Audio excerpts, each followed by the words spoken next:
Next, I would like to call upon Mr. John Lim to share with us how he has prepared his firm for the challenges of getting SSQC right in his firm. Let us put our hands together for Mr. John Lim. John, please.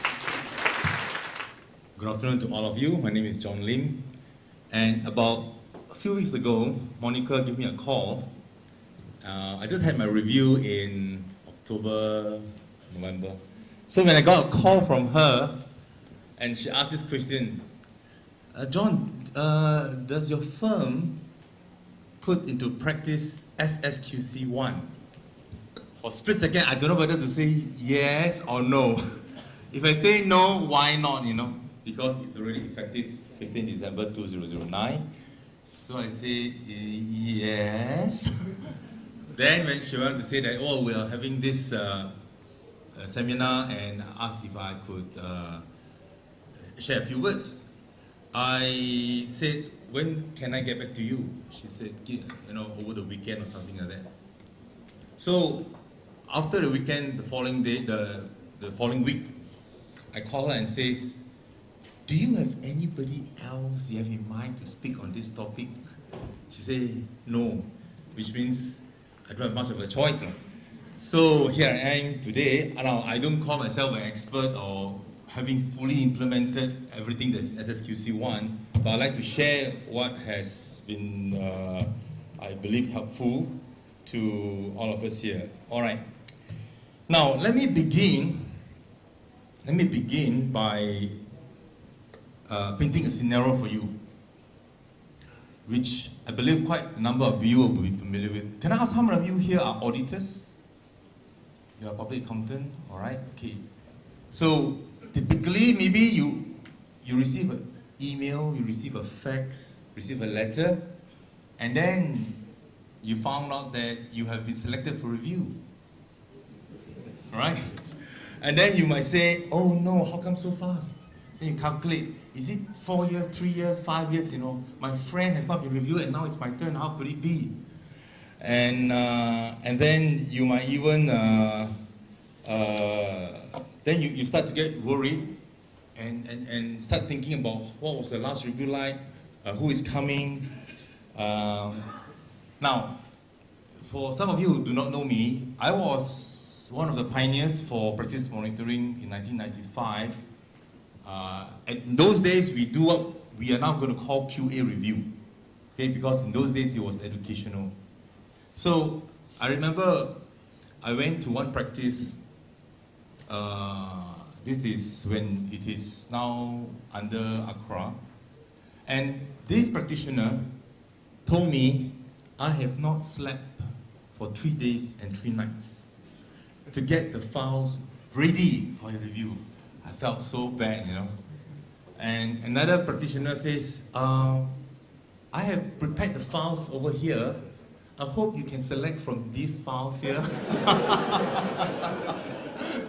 Of course, I said I will select one from here, but I got to select maybe the other 2 from your other files, other lists. Okay? Now, what really is the issue here? Okay, what really is the issue here? The issue here is, if I have a set of files that I have completed, are you confident of this file? Because what happened to the first one that she says she didn't sleep for 3 days, 3 nights, because she went through every file, okay, to find out whether is it ready for review, anything missing, are all the documentations that are supposed to be there, is it in there? Are there templates missing? There's one that I went, he couldn't find his engagement, she couldn't find the representation letter. And he said, I received, but I can't find it, right? So what is the issue? When you have a file,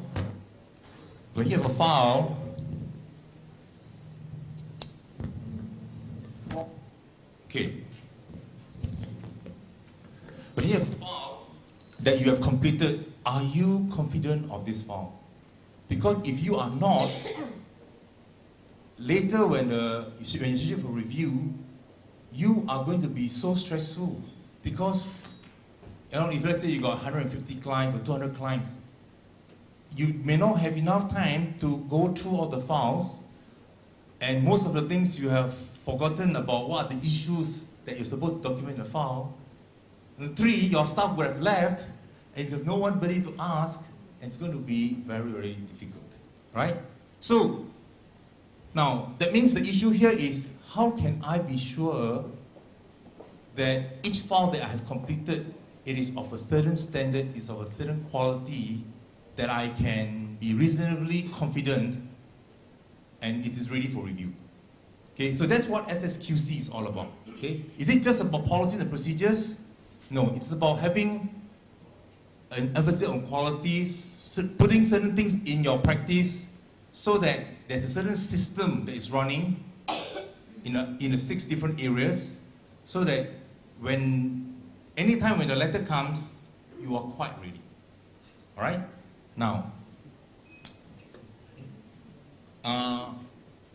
what is the cause of not having quality? You know, when the reviewers come, it's I think normally you're given maybe a month.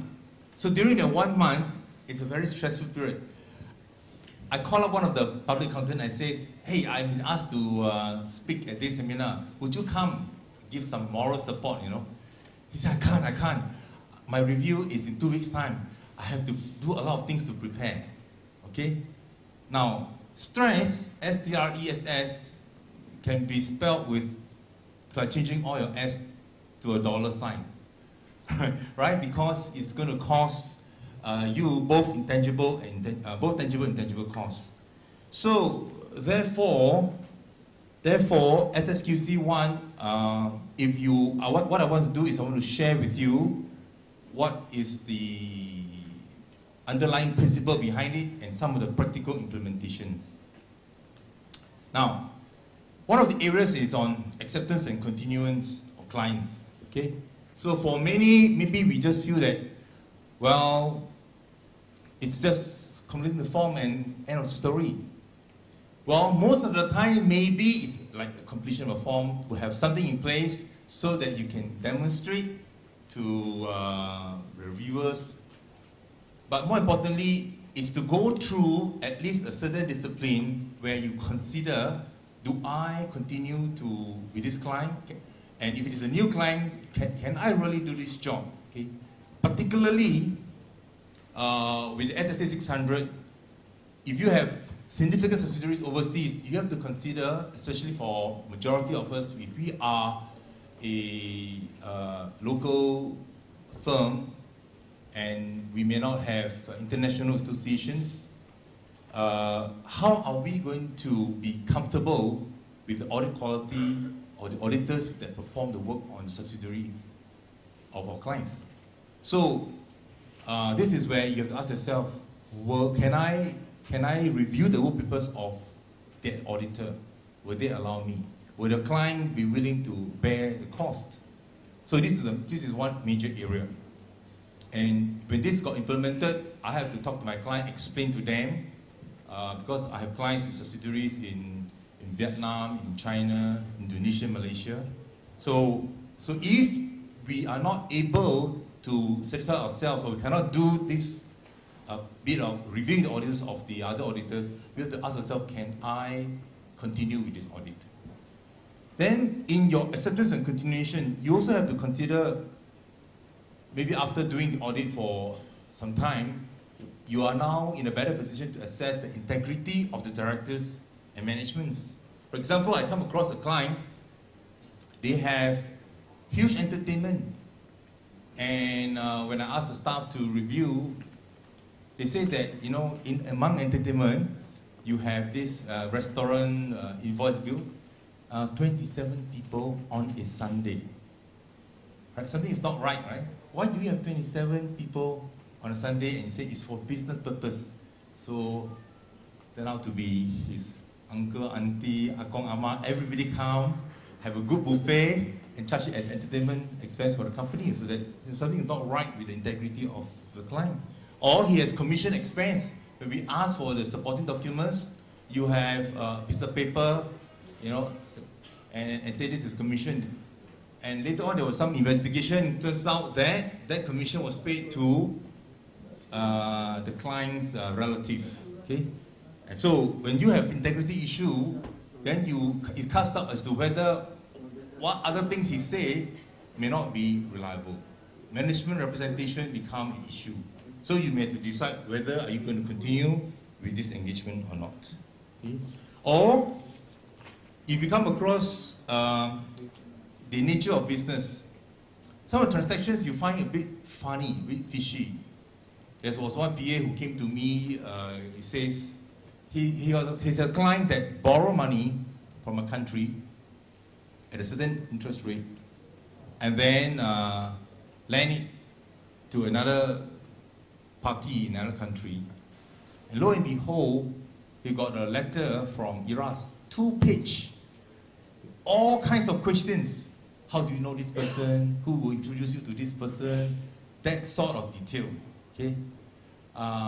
And so we have to ask ourselves, if this kind of, if there are big questionable transactions in business, you ask yourself, do I want? Because sometimes for that few thousand, 3,000, 4,000 maybe, of audit fee, you will land up in a whole lot of host other problems.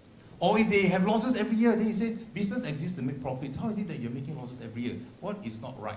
So you got to ask yourself, what kind of clients you have? So that's under acceptance and continuance. Human resource, another area. Now, you would have policy procedures, you have to ask yourself, for your practice of your size, what kind of staff do you want to have? For mine, you know, I don't recruit someone fresh from the universities or from polytechnic because, number one, you know, I don't have enough resources to do this different levels of training. So most of the time when if I recruit someone who has at least maybe 2-3 years of experience. Okay? So that when they come, most of the time they are able to start on with the job. And then what kinds of trainings do your staff require? So when you have SSQC1, it forces you to think through for your another human resource, can you do internal training or are you going to send the training out? Okay? If you do internal training, who will do that? Can you do it? If not, you send them out, then when they come back, maybe they train the rest. Okay? How are you matching the job to the staff? So when you think through that and you have that as a policy, and for your staff to read, they also get a better idea of how things are run in a firm. Now, the whole idea of human resource is also for you to think, for you to reflect. What is it like to work in your firm? What is it like to be an employee? You know, we are employers, but we must sometimes put ourselves in the shoe of an employee. How is it like? Let me share one experience. I have one staff. She worked for me for a year. Then she says, I'd like to get more experience. And she says, I'd like to work in a mid-sized firm. I said, why? Because she said, I want to learn more, I want to get exposure, maybe I want to go to China and all that. So I told her, I says, well, because she wants to have some experience working in the public listed kind of audit. I say, for public listed entities, well, you get to learn more in terms of the volume, the size, and of course, the compliance with SGX listing requirements and so forth. But otherwise, I say, if you audit stocks or if you audit receivables, it's not going to be very, very much different from what we have here. Anyway, she says she really want to try, so she left. 3 months later, she called me up. She said, Mr. Lim, I think you're right. Can I come back and join you? Okay? I said, of course, but she has to give 3 months notice.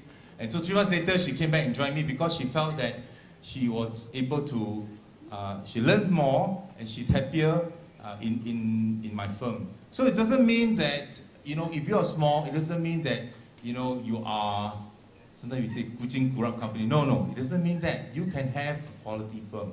Okay? Engagement performance. Now, my question here is, now the SSQC one says that you should have a policy where the work of a less experienced team member is reviewed by a more experienced team member. Okay, so we call it, you know, different levels of review. Of course, for bigger firms, the staff do the work, the senior review, the manager review, and then finally the partner. But for smaller firms, you may not have that luxury of, you know, 2 levels of review. Sometimes the staff do the work, and then if you have a manager to review, that's good, then come to you. If not, it goes straight to you. So, but if you have someone to review, then you have to make sure that the person who is reviewing has the competency, has the experience to do that. And you also have to ask yourself, how detailed is the review? Because in the past, when I was a reviewer, often when we ask a question concerning a particular section of documentation, the public accountant have not looked at that piece. Okay, and probably the staff did the work, the partner asked, have you done? Done, but nobody else looked at it. And turn out to be a problem area, and that's where you have a finding. Okay? So, generally, for me, if my manager reviews, I will want the manager to review every page. I want to see his signature on every page. If it's not there, I say, have you reviewed this? Okay? So when it comes to my review, now if the staff did the work, maybe it's a very good senior, very strong senior, and then no need to go through manager, comes to me, I will review every page. Okay? So that I will make sure that when the file is completed, it is something that I'm comfortable with. Okay? So you got to decide what is the level of your review. Now, another important area in terms of performance of engagement is what we call EQCR, Engagement Quality Control Review. Now, the definition is this in terms of the purpose: to provide an objective evaluation of significant judgments made by the engagement team and the conclusion reached. See, often when you have situations where you need to make a judgment, is this true and fair? Should I make these adjustments or not? Okay? Should I make this allowance? Is the level of allowance for, say, inventory obsolescence adequate or not? Should a provision be made for a particular area? Now, by and large, maybe, let's say, maybe 70–80% or more of your files should not have too many issues, because if a lot of your jobs have issues, then you know you end up spending a lot of time, and that may not be the kind of clients you want to have. But you will have those where significant judgments are required. Now, you therefore need to ask yourself, for all your clients, ask yourself, which client or which file I need to allow this to go through a EQCR. Meaning, somebody else who didn't do the job, if you have 2 partners or 3 partners in your firm, the other partner can be the reviewer to look at that area, because you want him or her to give an objective evaluation of this audit issue. Okay, so you have to decide. All right, maybe those who are subsidiaries of a listed company, maybe those that you need to report to an overseas auditor, maybe it could be your top 10 clients, maybe there are audit qualifications, maybe there are going concern issues, this kind. So you specify, so the staff all knows. If you have this, they know that you require an EQCR, okay, or concurrent partner review or second partner. Okay, okay, I mentioned about this. Now, the other one would be, like, for example, prolonged close relationship. This client has been with you for so long. So long that maybe you lose certain objectivity and you want someone else to take a look at it. Okay, so that's the EQCR. So, who should be appointed as a reviewer? So, that person, number one, as I say, should be independent, adequate experience. So, if you have, for example, let's say maybe you are the one that's more experienced, and now you have just recently promoted someone to be a partner, but he may not be of a sufficient experience and training to do EQCR. In that case, you might need to find someone, another public accountant. Now, in ICPAS, I think there's a list of, let's say, hot review panel or whatever.